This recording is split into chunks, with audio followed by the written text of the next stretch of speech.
Good evening and a very warm welcome. You're watching Plain Speak with me, Kritsween Valia. We're coming to you live from CNN News 18 Primetime Studio, presented by Green Lamb Laminates. Viewers, for the last 7 days, the attack on Bollywood actor Saif Ali Khan has been the talk of the nation. What started with a burglary attempt gone wrong is now snowballed into a massive controversy, and for reasons more than one. First, it was an intense 3-day manhunt to nab the man who entered Saif Ali Khan's residence with a motive to steal, but ended up stabbing the actor 6 times in his back and the neck as well. Then the attacker was nabbed and the focus turned completely to illegals, with the Bangladesh link coming to the fore. And now it is visuals of Saif Ali Khan walking out of Leelavati Hospital post his discharge that have become the central theme of a political back and forth in Maharashtra. Shortly after his visuals surfaced, netizens began questioning the authenticity of the earlier stabbing details when he asked, how can a man who suffered near-death experience be walking so high and tall? And now even top Maharashtra leaders have jumped into that bandwagon. They're now casting doubts on the version presented in the case so far. Even as what to believe and what not remains on everyone's mind, one can't deny that version presented is not airtight. The loopholes are uncanny. The police version, remember, remains devoid of answers to a number of questions, such as the police claim that security guards were asleep when the attacker entered. But why is there no evidence of the attacker scaling the compound wall? That's the first big question and the most logical question, basic question that comes to anyone's mind. Many have also pointed to the alleged mismatch in the images of the accused caught on the CCTV footage while escaping Saif Ali Khan's house on the day of the incident, and the one post the accused's arrest, which was shared by the Mumbai police. Another question that has sparked suspicion is why was it that the investigating officer was changed in the middle of the probe? Questions also continue to be asked and raised over who accompanied Saif Ali Khan to the hospital. There are multiple versions going around. Staff says it was his elder son, Ibrahim. The doctor said it was Taimur. So who really was accompanying Saif in reality? And if more than 20 teams were on the lookout for the accused, then how was it that when the attacker slept in a garden for 2 hours and then took a train to Dadar from Bandra, no one spotted him? Or were the agencies not alerted in time? What really went on there? There are also questions galore as the theories don't quite add up. But today, more political leaders in Maharashtra, viewers, have questioned the official version and have given their own twist to what is being backed by some and being called a new law by the rest. Here are some examples. Maharashtra Minister Nitesh Rane has said that he doubts whether Saif Ali Khan was really stabbed or if this was all staged, questioning the short recovery period after a near-death stabbing experience. Ahead of this, we've also seen almost on similar lines, Shiv Sena leader Sanjay Nirupam, once again part of the Mahayuti government, has asked how is it that after a 2.5-inch knife wound, 6-hour surgery, that Saif Ali Khan was able to return back home within 4 days. Another question raised by the Sena leader. And wading into the controversy even later, AIMM leader Waris Pathan alleged that there's doubt and question in the minds of people, and there's also some secret that's being hidden. Also urged the police and Saif Ali Khan must clarify the same as to what really is it that's not adding up and clear the confusion once and for all. So as more and more questions arise, there are these quote-unquote theories that are being peddled. Are these factual or all of it part of a larger fiction, a narrative that is being woven by some? We'll take that up with our guests in just a bit, and also our experts on what really do they make of the ongoing investigations by the Mumbai police in just a bit after these quick reactions.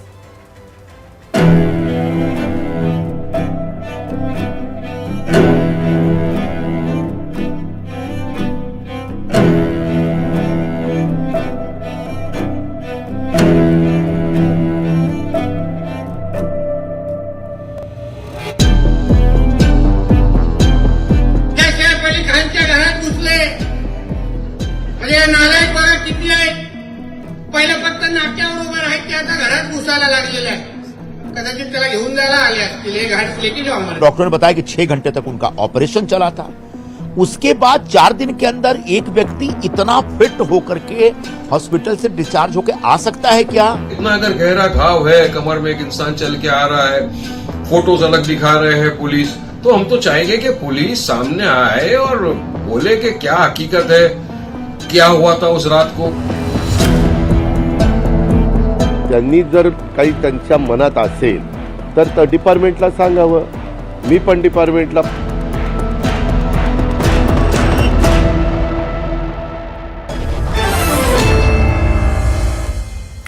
Let's open this up with our guest joining us this evening, Vishwas Pathak, spokesperson Maharashtra BJP, along with Chitra Bhatam, spokesperson of the Congress. Dr. D.K. Gupta, chairman Felix Hospital, is with us as well, along with former ACP Mumbai Dhanraj Vanjari. Many thanks to all of you for joining us this evening. You know, while we're talking about a controversy that arose from a stabbing incident of a high-profile celebrity in Mumbai, this was a posh region, a high-profile region, Bandra. There's so many questions still being asked, and I want to first up go across to our experts. Let's begin with Mr. Dhanraj. Mr. Dhanraj, you know, like I just detailed in my opening remarks, the focus has shifted every few days with regards to the probe, with regards to the main suspect, now accused, currently, you know, in police custody, which is also coming to an end. But people are largely not being able to believe the version that has been shared officially. What do you make of it? Of the police investigation and the manner in which this entire episode unfolded? As per my knowledge, police investigation is going on perfectly in a manner, legal and in a truthful way. The people who should have faith in constitution and constitutional institution should believe the police version ultimate and thereafter judiciary, because police is finally answerable to judiciary. So in spite of making some hue and cry over some photograph, over some injuries, over some locations, and over some minor things here and there like changing of IOs and all these things, I don't think it has a big issue or big marks to But Mr. make Vanjari, on if the I may, what process of explains, for instance, changing the investigating officer? Unless there's a strong reason, a compelling reason, usually that's not the norm, right? So the fact that it's not been shared, the fact that we don't know the details or the reason as such, though the police does not divulge too many details when the probe is underway, because it may just dent the probe than help the probe or the investigating agencies. But what explains this kind of a transfer, sir? Actually, when police gave in the press whatever facts, they always said that further investigation is on. I think sufficient time must be given to police. There are so many evidences. There are digital evidence, circumstantial evidence and forensic evidence. Let them have a forensic verification of everything possible. And after they do that, then only the questions should be erupted like this. According to me, whatever is going on is perfectly clear and perfectly all right. Now, making hue and cry that investigation officer has been changed.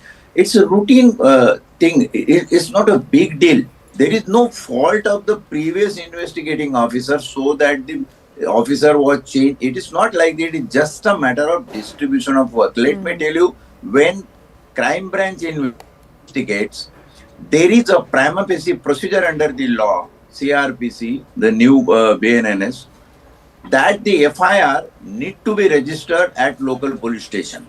So, legally speaking, prima facie speaking, who is IO? The person, the police officer who registered FIR at local Bandra police station. Thereafter, the investigation shifted to crime branch. So, naturally, in crime branch, they will be having one or two good officers, 3-4 good officers. And finally, let me make a very clear point. Investigation is not a job of one person. It's a teamwork, answerable to every superior. Suppose the rank of investigating officer is inspector, he is answerable to ACP. Mr. Vanjari, ACP I also want you to respond on what's being speculated around the movement of the attacker, the intruder, the main accused in this case, because the man has been nabbed though, but the details that have come to light so far, you know, of how he exited from the same route that he used to enter the building, Those visuals, of course, have been caught on the CCTV. The fact that he scaled the compound wall, the security was guarding the building, yet that happened. How he was spending 2 hours post-attacking Saif Ali Khan in this garden. He ate at a nearby stall. He changed his clothes. All of that happened, and nobody caught a whiff of it, sir. So, That is what you there is a little bit of a question mark, with regards to what really happened right after his exit, after having committed this heinous crime, 6 stab injuries that the actor sustained, 2 of them very deep. He managed to get away so easily, and nobody could spot him. He was finally caught 3 days into the incident. As you started with the word, I appreciate your remark. It is speculation. Why to speculate? That is my counter question to you. Why to speculate? Unless and until you have a ultimate testified forensic testified So truth. you're saying the fact that he spent 2 hours in the garden, etc., is also all part of speculation, because some of these instances and details have been shared by the Mumbai police itself. That's why I'm trying to piece it together. That has practically nothing to do with the investigation. Investigation is a legal scientific process. Somebody sitting in the garden or somebody walking, that will be the fact in a process which will be taken care of properly in a process of investigation. I have faith and trust on my police force. Okay, all right. We'll come back to you in a bit, Mr. Dhanraj. That does answer some of our questions. But Mr. Pathak, what explains, several top Maharashtra leaders, including ministers from the Mahayuti, try to talk about how there is a larger trust deficit in the Janta of Maharashtra. They're not really buying the version that has been shared by the police so far, or by Saif Ali Khan and his family, who was accompanying him, who took him to the hospital. How is it that he's positively recovered within 5 days of such serious injuries? What do we make of these statements? See, 2-3 things. First of all, Mr. Devendra Fadnavis, who is Chief Minister of Maharashtra, is also Home Minister of Maharashtra. Under him, police is investigating this matter, and now matter is sub judice. So if anybody has got any kind of information, additional information, they are free to give it to the police officers. Such kind of speculations has got no meaning at all. How much time it should take for recovery, how much time it should take for operation, these are not the issues to be discussed. If somebody is recovered in 5 days' time, I think we should be happy for him. Why we should debate on that? Secondly, Maharashtra police has been doing a fantastic job from very next moment. They caught him also within 72 hours, and it is proved that he is a foreign national Bangladeshi. And just now information is received that his driving license of Bangladesh is also recorded by police. So investigation is going in the right direction. And whatever Mumbai police cops say, that is the final version. Matter is sub judice. No, I agree. Now, but court will what decide do we make who is of guilty and what has happened. a senior Mahayuti leader, Mr. Pathak? He's a minister in the Maharashtra government. When he comes out to make a public statement and asks a larger question on whether or not this actually happened or was staged, what kind of a message is being sent out is what I'm asking. A, so are you in support of that? And B, why bring in religion into all of this? No, I think he's posing question, how it can happen. So I don't know what is the intent of posing this question. I would say the official position is cops who are guided by Home Minister, Chief Minister of Maharashtra, and I think they are doing good job. Okay. Chitra, would you want to respond to that? Do you think it's as simple as that? Because your party has surely gone after the Bharatiya Janata Party, has called it extremely unacceptable, irresponsible remarks on part of the Maharashtra Minister and also Mr. Sanjay Nirupam. Yes, absolutely, Kristen. I would like to say that it's totally insensitive of such people to completely, name shame the respective victim. I mean, that thing is a regular strategy of the BJP party, be it the women, students, farmers, or now even the celebrities. On one hand, police is not able to answer such serious questions related to the crime after so many days have lapsed by, and still the Maharashtra ministers and the MLAs and the party members now divulge into name shaming Saif Ali Khan on the respective attack, whether it was staged or not. I would also like to mention that over here, as somebody said that Devendra Fadnavis is also the Home Minister, 15% rise in the crime rate has happened since last year, and I must tell you, this has happened because of the rampant politicization of the Maharashtra police under the Mahayuti or the BJP rule. You're since saying the crime rate has increased under their rule, but their counter to that is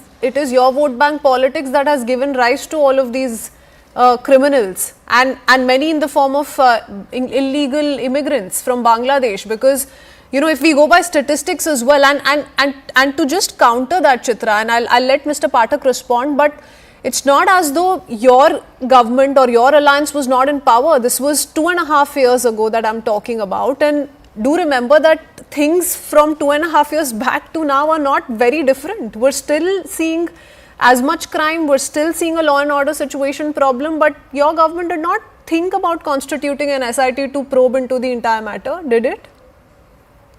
Absolutely, Kristen. As I'm saying, 2.5 years is not a long time to kind of improve the law and order of such a huge state. So we must consider the time duration that the Mahayuti or the BJP government has been into power. And as I've mentioned, be it their police or be it anybody, the rampant politicization that has happened of the Maharashtra police, that was once called as the Scotland Yard of India, has now completely proven itself into a dismal performance. So but it's shameful the way in which this particular case is being handled.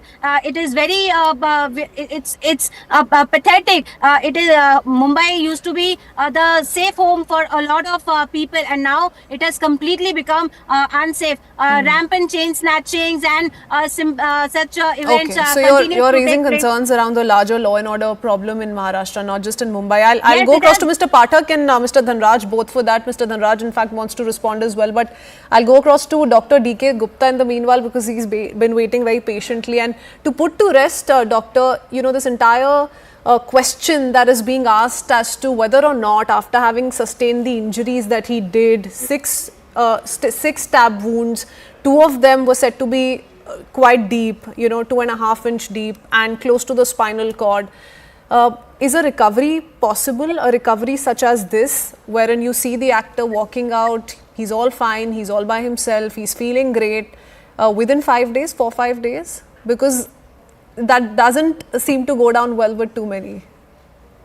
I think we should think in reference to the patient point of view. He has 6 stab wounds, one in left hand that was near where lots of blood vessels and nerve lies. It can cause permanent paralysis of the hand. It can cause blood leakage that can lead into shock and death also. He has a right side neck injury stab wound also, that there here carotid artery lies. In nerves also there are lots of there. If it damages the carotid artery, it can lead to sudden collapse and death also. He has 2 stab wounds in the back and one is near to the spinal cord, thoracic spinal cord. If that could be cut, अगर वो cut हो जाती है तो वहाँ पे he could have paralysis of the lower limbs, bladder retention, bowel retention, means he will not be able to urinate or he will not be able to defecate also. These are serious injuries. We all are controlled by our central nervous system that consists of brain and spinal cord.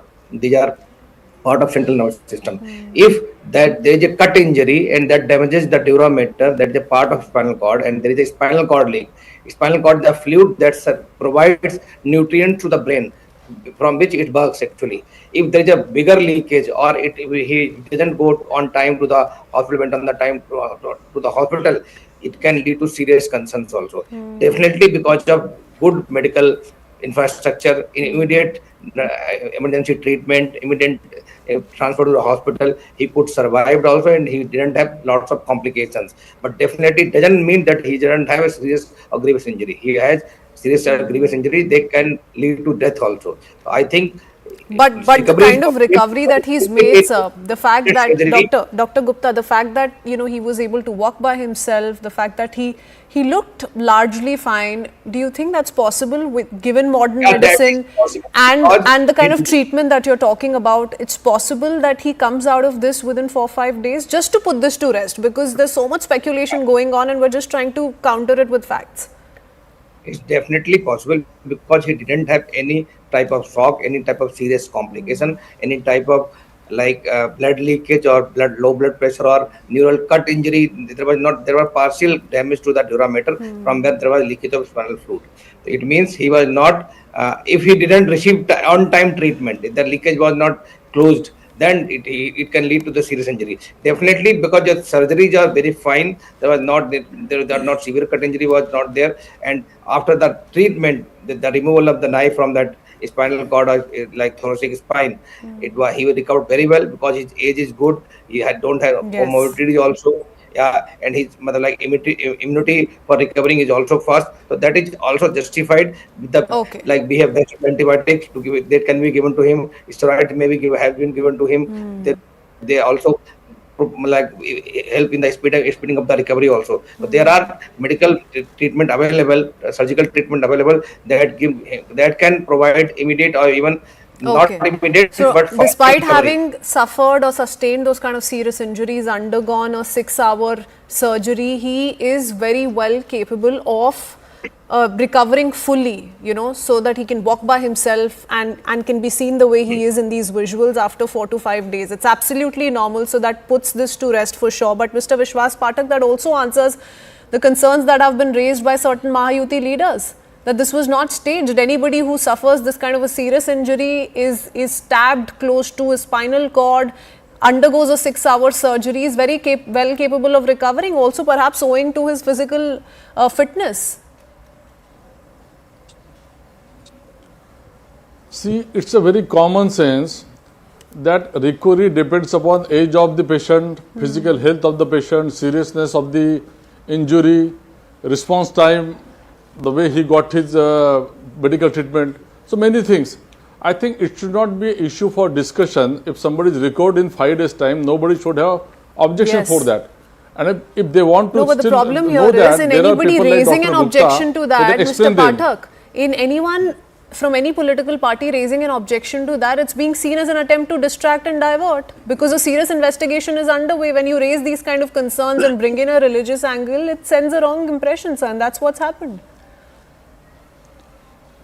In democratic setup, this is bound to happen. As far as we are concerned, as a government, we are concerned, probe is going on very well, effectively and in right direction. Culprit has already been booked. He has accepted also his crime. Now Saif Ali Khan is recovered also. I think we should be happy with overall development post these incidents. Okay, all right. Because a comparison has also been made by some leaders to how, some other actors and celebrities from the other faith have not been given as much importance or haven't been prioritized like the Khans are prioritized in a city like Mumbai. So, but to cut the chase, I do know Mr. Dhanraj wanted to respond to what Chitra had also said a little while earlier about the law and order situation in Maharashtra. Mr. Dhanraj, yes. How would you respond to it? Yes. Saying like this, I hope the people coming on channel, they are aware of the Indian Constitution and they are also aware of the constitutional responsibilities and authorities of constitutional institutes like police, judiciary. Police should respond to them as per their wish, as per their opinion. It is nowhere cited under any law. And calling in such circumstances where police are succeeded arresting the accused, that they are pathetic. I lodge my protest. I lodge my discontent against such kind of remark against the police. If police Mr. are Dhanraj, pathetic, I think there is also so much talk about this because Saif Ali Khan enjoys a huge following. He's a popular face. He's a high-profile man. I know so everybody is quite intrigued about how this happened in the first place. Totally how is it that if this building was guarded by some, a man made his way through, came out, was hiding in the same area for the next 2-3 hours, managed to hop cities, hop places within Maharashtra and wasn't caught for 3 long days. And now there are questions being asked about his identity as well, that there's quite a mismatch in the photographs. You can ask questions. There is a democracy. You can ask questions. But prematurely asking the question before time has no sense. Has no sense absolutely. What I am saying right from beginning, that how the police been testified with certain facts, they are in a process. And before the process being completed, they are answerable to the law, they are answerable to ministry, they are answerable to judiciary. And apart from that, you are only singling out police and trying to hammer them like anything in an insensible way, like some political leaders have spoken. I have seen some pictures on your screen that some leaders from some faction, they are speaking like this. That is totally insane. If you say police process is pathetic, I will say it is insane. Also, sir, because there are questions being asked around whether or not, those who were responsible to guard the building, whether they've been arrested because there was clearly a lapse.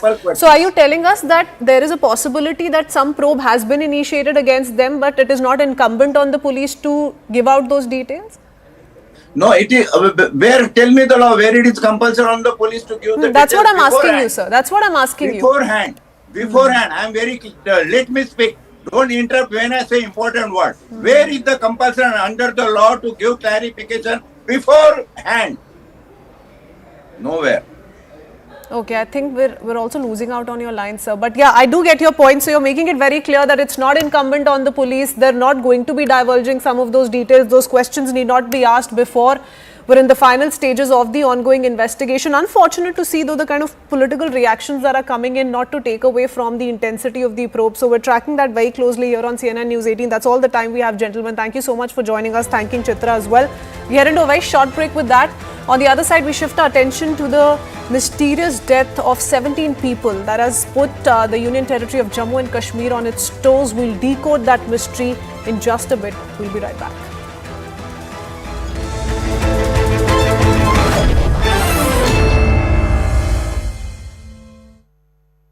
Friends. States, he has now weighed in on the ongoing debate over the H-1B foreign guest workers visa, saying that he preferred both sides of the argument, while also noting that he liked very competent people coming to our country, is what he said.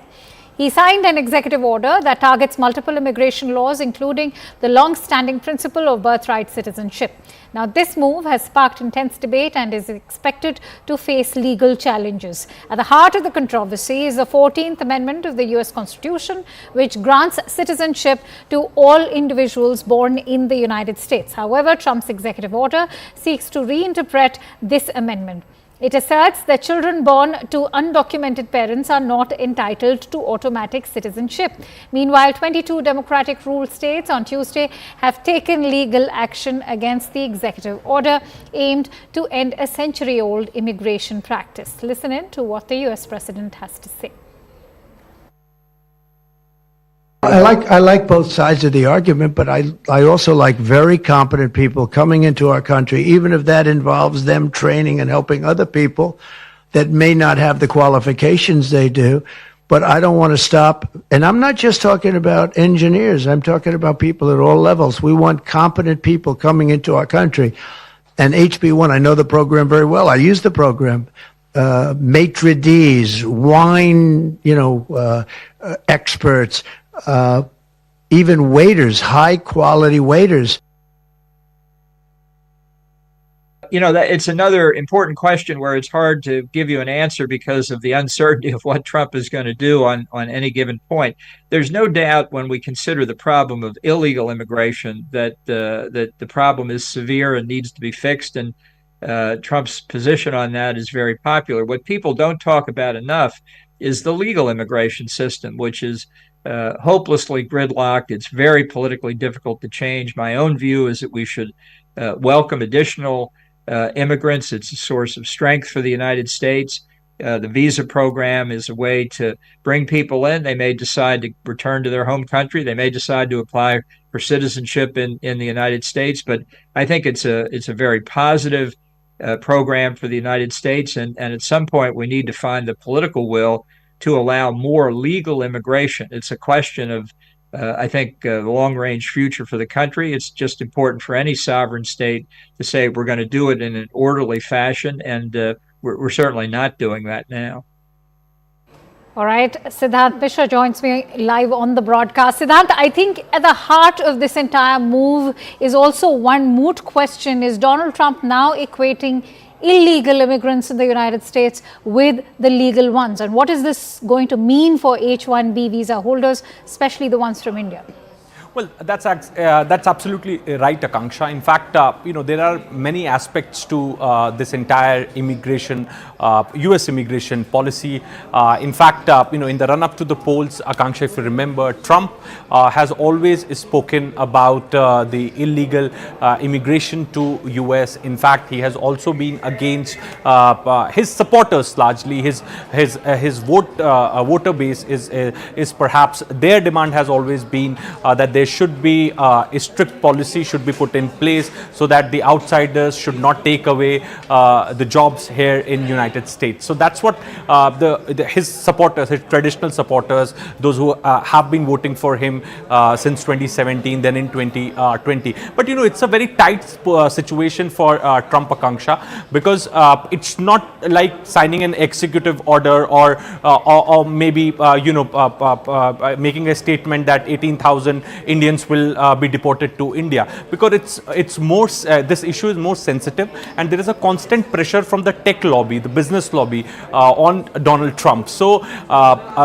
today also, if you see, Akanksha, he has given mixed signaling when it comes to the H-1B visa. So it means that he has still not decided that what needs to be done, what steps needs to be taken, because here he has to keep the tech bros also happy. At the same time, he also have to do some things, take some actions perhaps, so that it can satisfy his traditional voters, those who voted for him 2017, then 2020, and then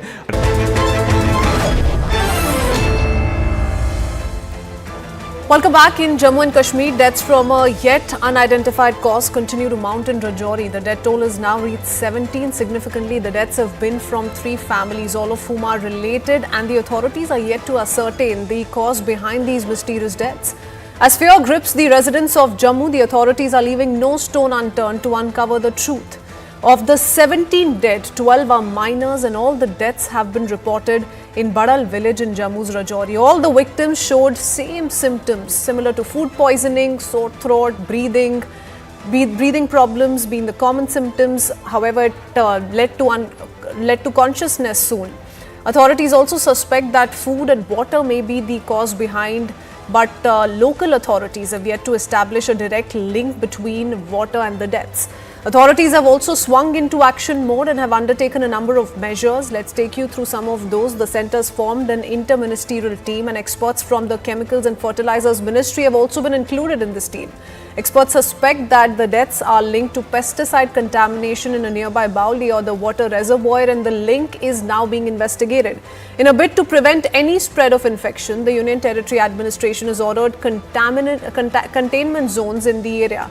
Containment Zone 1 comprises the affected families whose houses have now been sealed to outsiders, with only designated officials authorizing entry. Containment 2 is for the families identified as close contacts of the affected individuals, and Containment Zone 3 comprises all other households of Badal village. Over 24 individuals, viewers, from Badal have been admitted to isolation wards that have been set up. In the meanwhile, in an attempt to prevent any more infections, the district administration is distributing food items and water packets 3 times a day. The district administration has also prohibited all public and private gatherings within the containment zones. As concerns continue to mount over these mysterious cases, Jammu and Kashmir remains on high alert for now. So we'll keep tracking that very closely, and the first to tell you what really was the cause of these mystery deaths. But for now, after a quick break, we'll shift our attention to whether or not it's no parking space, no cars soon to be a reality in Maharashtra. We'll tell you all about that, the rules in place, and how Maharashtrians are responding to this. We'll be opening our call-in line, so feel free to call in. We'll be right back.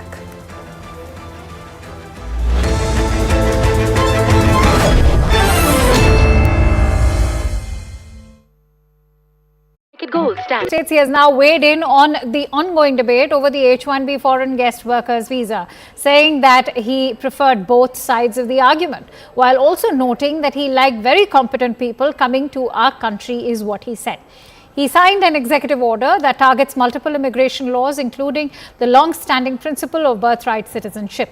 Now, this move has sparked intense debate and is expected to face legal challenges. At the heart of the controversy is the 14th Amendment of the US Constitution, which grants citizenship to all individuals born in the United States. However, Trump's executive order seeks to reinterpret this amendment. It asserts that children born to undocumented parents are not entitled to automatic citizenship. Meanwhile, 22 Democratic-ruled states on Tuesday have taken legal action against the executive order aimed to end a century-old immigration practice. Listen in to what the US president has to say. I like both sides of the argument, but I also like very competent people coming into our country, even if that involves them training and helping other people that may not have the qualifications they do. But I don't want to stop. And I'm not just talking about engineers. I'm talking about people at all levels. We want competent people coming into our country. And HB1, I know the program very well. I use the program. Maitre d's, wine, experts, even waiters, high quality waiters. It's another important question where it's hard to give you an answer because of the uncertainty of what Trump is going to do on any given point. There's no doubt when we consider the problem of illegal immigration that the problem is severe and needs to be fixed. And Trump's position on that is very popular. What people don't talk about enough is the legal immigration system, which is hopelessly gridlocked. It's very politically difficult to change. My own view is that we should welcome additional immigrants. It's a source of strength for the United States.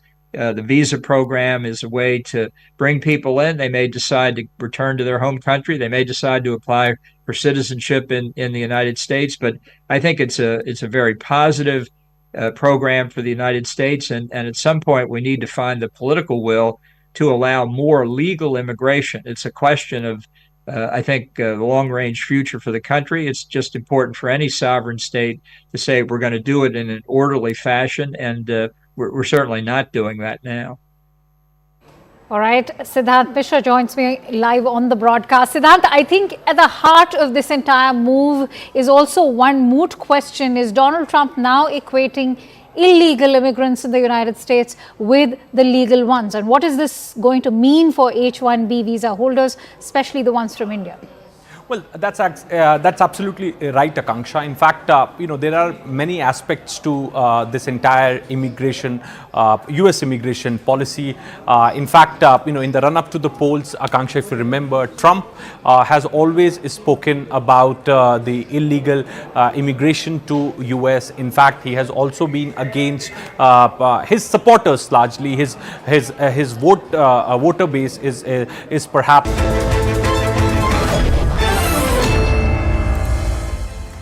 Welcome back, viewers. The Maharashtra government is considering a policy that would mandate vehicle buyers to provide proof of parking space before purchasing a vehicle as part of its 100-day transformative drive.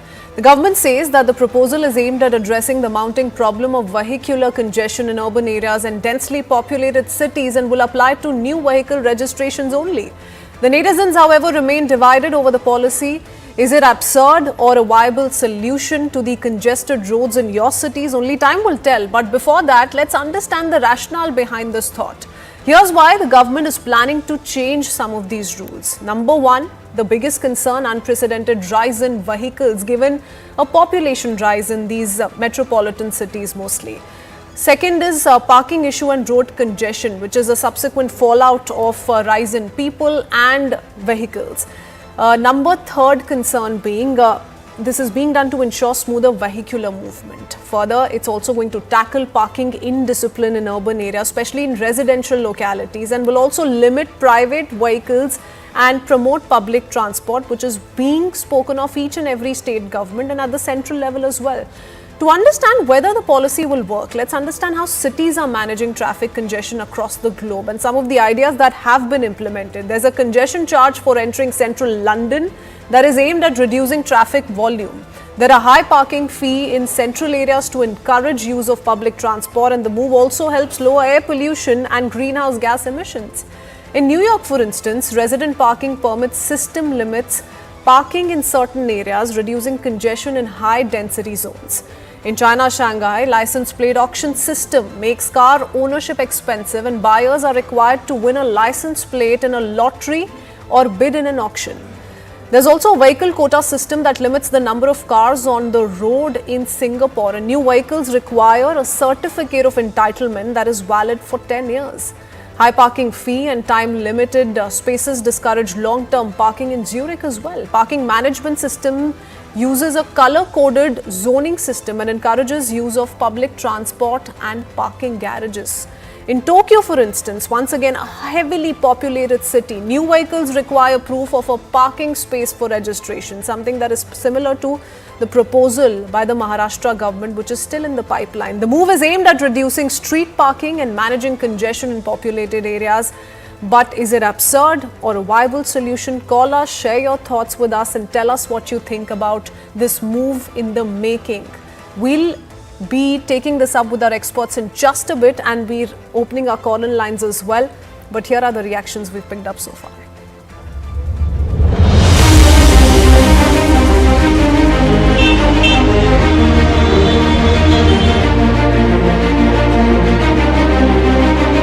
खासकर MMR reason में traffic की समस्या का हल देखते हुए ये policy सोच रहे हैं कि जिसके पास कार की पार्किंग की व्यवस्था हो, खुद की हो, वही अगर आदमी कैपेबल होगा तो वो गाड़ी ले पाएगा।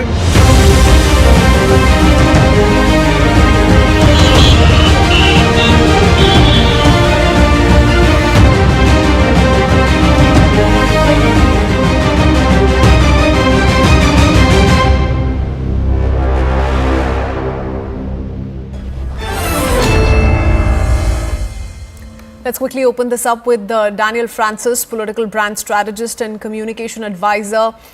He's obviously going to be giving us a perspective on where the government is coming from and what really is the thought that's gone into this policy in the making. And Shiv Khera, author and academician, is also with us this evening. A very good evening to both you gentlemen.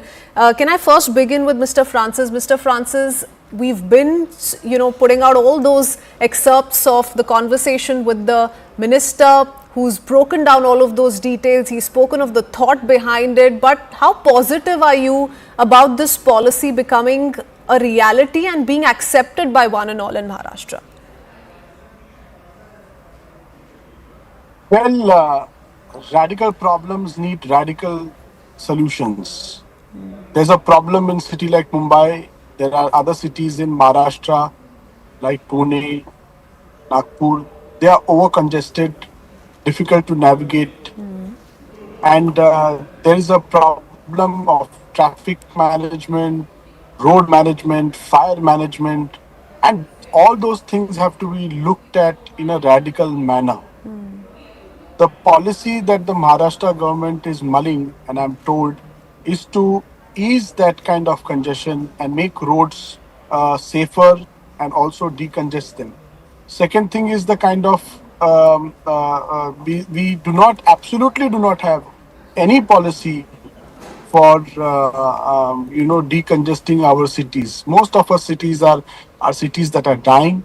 They are cities that are not having enough infrastructure or policies and programs that can accommodate the kind of vehicular purchases that are happening. And in that view, I think it's a progressive policy, because cities like London or New York, Mumbai, these are big cities in the world, and they need proper management in terms of road and traffic management. And I feel that this policy will definitely bring about certain change in the way vehicular traffic is managed in cities. And Bombay, for example, is a very narrow city, and parking is a very big issue. Parking is a big issue for cars. People are buying cars left, right, and center, and without having proper parking, and these cars are left on road, so there is absolutely no space for pedestrians to walk. There's no space for fire engines to run. So, but this, if I'm not systematic wrong, problems. Mr. Francis, before I go across to Mr. Khera, is only being restricted to residential localities, isn't it? Absolutely, absolutely. But a beginning is a beginning. Now, good beginning must be appreciated because these beginnings are definitely going to, and these are experiments that governments need to do. You cannot be, sitting duck on issues of public interest. Okay, and any change like this is usually initially met with resistance. So we're perhaps going to have to bear with that. But I do want Mr. Khera's thoughts on this as well. Mr. Shiv Khera, what do you make of this? And to add to what Daniel is saying, Mumbai, the road condition is also so bad, the traffic condition is also so bad because it's got a linear geography as compared to, let's say, a city like New Delhi, which has a radial geography. So that in turn increases challenges for the residents there when it comes to the traffic situation. Christowin, including cities like Delhi, the traffic problem is pan-India, number one. It is not only Bombay or Delhi, which Bombay is of course linear and Delhi is spread out a lot more. And you are talking of residential parking. Even in Delhi, there are places like Greater Kailash, other places where people have pulled out guns and tried to shoot each other to get a parking lot right there, parking spot. So this is within the residential communities also, this is what is going on. Now we need to understand a few things. Number one, this is utter failure of proper planning by the government of India. It is a cumulative problem. Were they not seeing all this time that was going on in the last 3 months or 3 years? This has not happened overnight. Number one. Now number two, you just mentioned about Singapore. Yeah, they have taxes and other monies on to buying vehicles. But have you seen the public transportation in Singapore? Every building, they've got public transportation within 100 yards walking distance of every building in the whole country. So now coming back to India, there are some remedies. You see, one, the infrastructure, as the gentleman just said, you see, they are building new roads, but the first rain that comes in, the road gets potholes. What happened to the road? These guys have just eaten the money, put the money in their pocket, the politicians, and gone away. That's what has happened. What happened? Now, how can they remedy the whole thing? You see, you look at the shopping malls, you look at the residential areas.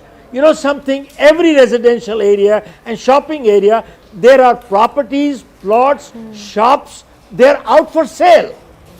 Now, if the government had half a head, they should have bought half the area. They buy it. They're not acquiring it without paying money. They can buy it and create that whole area into a parking lot. What's wrong with it? I know in Delhi, where I'm staying here, in C Block, there are cars parked all outside everywhere. And now, do you know in Delhi, when you build a new home, it is mandatory for you to build stills for parking. And I know people who have built stills. And what are they doing? They are having their kids and grandkids play table tennis there. They're playing football there. And yet they park the car outside. Now, what is this? Why is the government so silly and sleeping and doing nothing about it? People can't even take the cars back and forth. So look, there has to be some responsible governance, proper leadership who has the will to take care of it. There are solutions. You're saying there are problems more than one. There are solutions. Pardon? You're saying there are problems more than one, and while this may just be a beginning or this may just be a step in that direction, there are larger problems that have been left unaddressed. And while this could be a welcome step, if they are not addressed, then this is not going to really bear fruit, is what you're saying, Mr. Khera.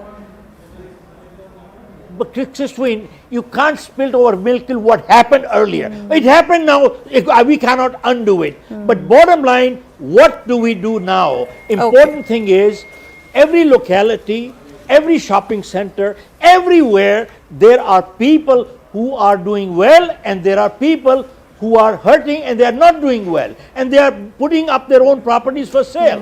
Why don't the government buy up a lot there and make the entire place as a parking lot? You can put but we're seeing that happen. We're seeing locality. that happen in some of the places as well, Mr. Khera. In fact, adjacent to some of the malls that are frequently visited by people in one particular area of the national capital, we've seen adjacent parking lots also being made. So that's also happening. But before I take that to Daniel and I come back to you, we have our callers dialing in already and they may want to take some questions with you as well. Harish Das calling us from Mumbai. Good evening, Harish. What's your take? Good evening. I feel that Maharashtra government is justified in insisting on parking facilities for all new car buyers, because unless and until we minimize the number of cars on the road, definitely it will hamper the existing vehicle owners. And also the government should regulate only one car per owner. It is illogical to have a family having 2-3 cars and taking out the car irrespective of the urgency. Okay, one car per owner. One car per owner is what you say, not one car per family. Very interesting. Thank you so much, Harish Das, for calling us this evening on Plain Speak. I want to go across to our next caller, Ajay Kumar, calling us from Mumbai once again. Good evening, sir. Good evening. So, what I want to say is that this is a beginning, but more of a symbolic beginning. Why? Because I think a lot of space in Mumbai is occupied by various government offices, various political parties' offices, and also by various ministers' bungalows and Mantralay and Reserve Bank and Navy. A lot of space is occupied. I think when they are developing new areas like new city in Panvel and all, I think first thing they should start with is many of these establishments should move to those new areas. That will be a real solution. It will help expand Mumbai also in a way. Oh, that's very interesting you say that, Ajay, and thank you for sharing that thought. Mr. Daniel, that's one suggestion that I've also come across, when I was going through other reactions. People say that while corporate offices are still spread out, in a city like Mumbai or Delhi, for instance, but what about your government offices, your key government residential areas? All of that is still in the heart of the city. So what do you do about a problem like that? A. B. What are the specifications when it comes to this policy? Our caller just a short while ago spoke of one car per owner. Are any of those specifications also going to be mentioned?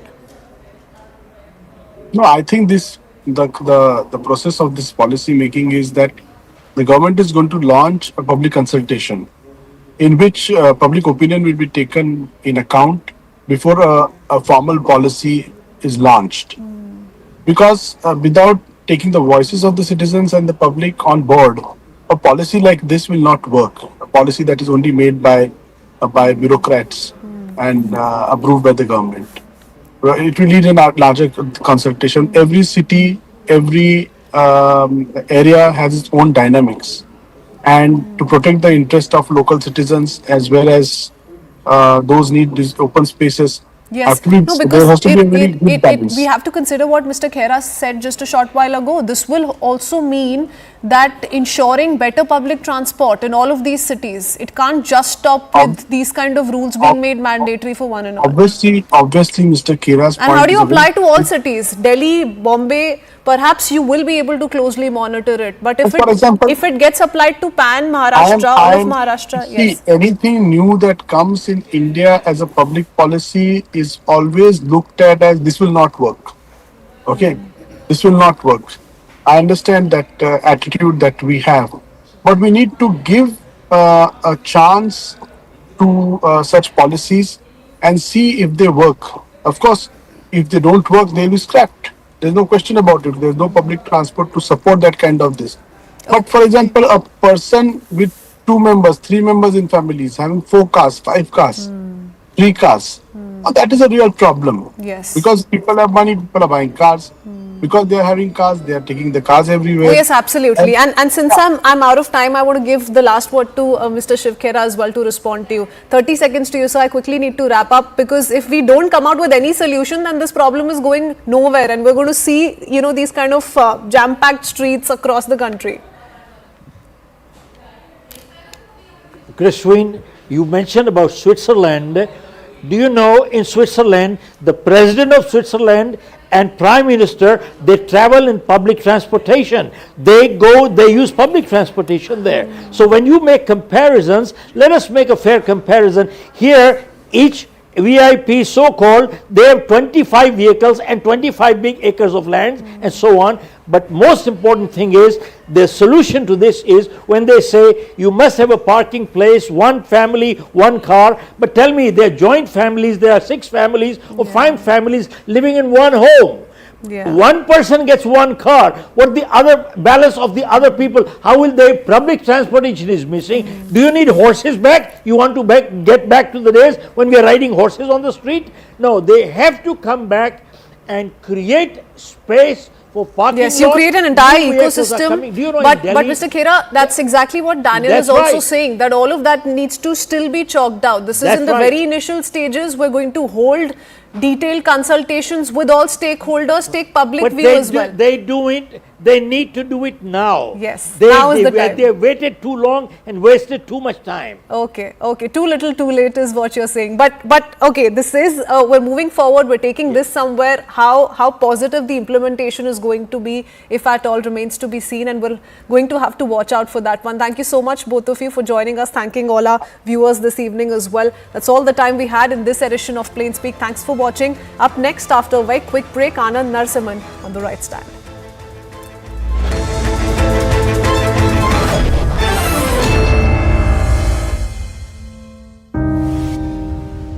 Very warm and grand welcome to the Indian of the Year 2024.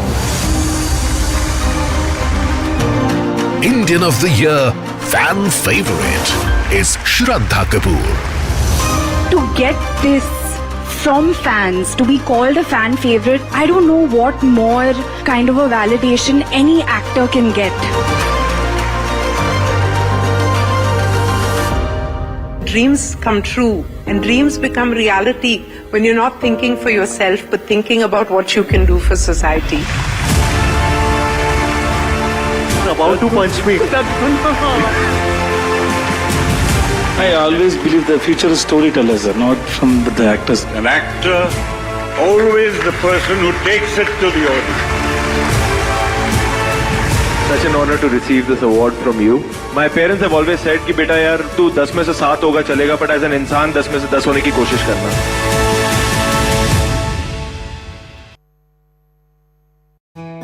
States he has now weighed in on the ongoing debate over the H-1B foreign guest workers visa, saying that he preferred both sides of the argument, while also noting that he liked very competent people coming to our country, is what he said.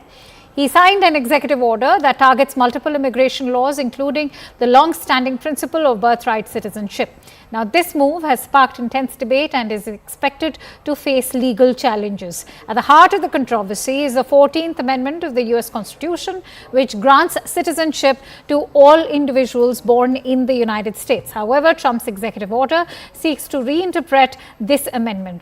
It asserts that children born to undocumented parents are not entitled to automatic citizenship.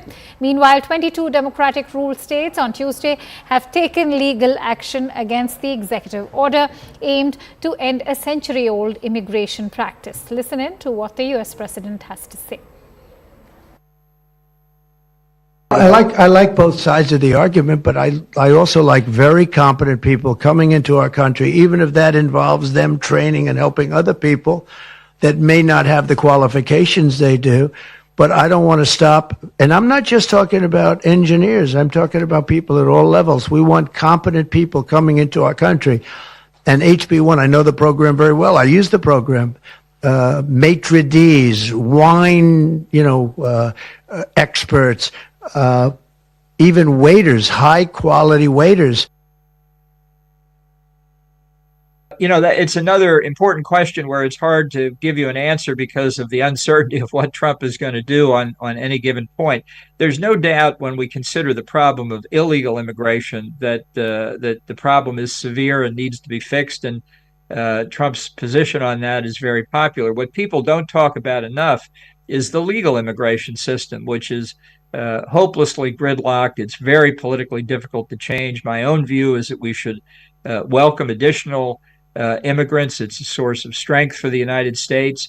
The visa program is a way to bring people in. They may decide to return to their home country. They may decide to apply for citizenship in the United States. But I think it's a very positive program for the United States. And at some point, we need to find the political will to allow more legal immigration. It's a question of, I think, the long-range future for the country. It's just important for any sovereign state to say we're going to do it in an orderly fashion, and we're CNN News 18 Primetime Studio.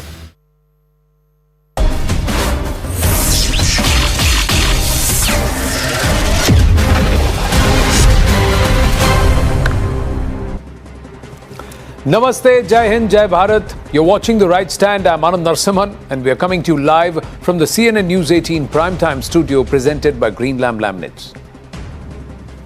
We begin this Thursday edition with big news coming through. For the first time in decades, the head of Pakistan's intelligence agency, the Inter-Services Intelligence or the ISI, is visiting Bangladesh with ISI Chief Lieutenant General Asim Malik in Dhaka via Dubai, and this happened earlier in the week.